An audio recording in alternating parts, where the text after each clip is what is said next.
Hello guys, in this video I'm going to show you how to fix this error whenever you try to start your Kali Linux machine in VirtualBox. It shows aborted and shows up an error over here. You can see VERR NEM not available, VTX is disabled. So we are unable to use Kali Linux on our VirtualBox, and that is because virtualization is currently disabled on our machine. Now to confirm that, hold Ctrl Shift Escape key and it should open your task manager. Click on performance and then click on your CPU and you see virtualization down here.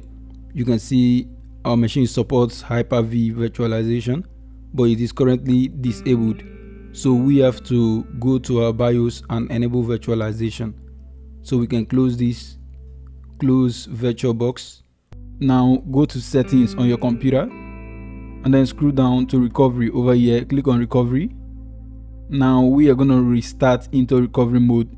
So we are going to click on restart now. Now click on troubleshoot and then click on UEFI firmware settings. Now restart.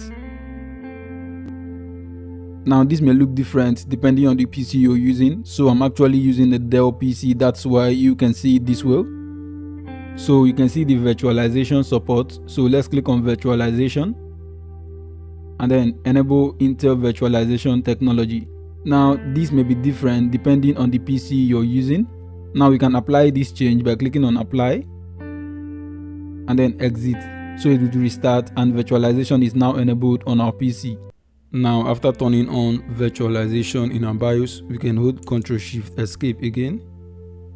Go to performance and under our CPU you can see virtualization is now enabled.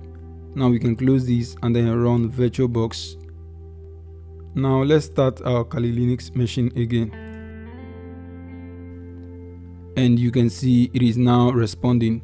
So if you get that error, all you need to do is enable virtualization on your computer and you should be able to boot into Kali Linux without any issues.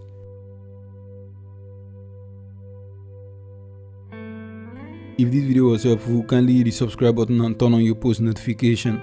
Thank you for watching and I will see you on the next one.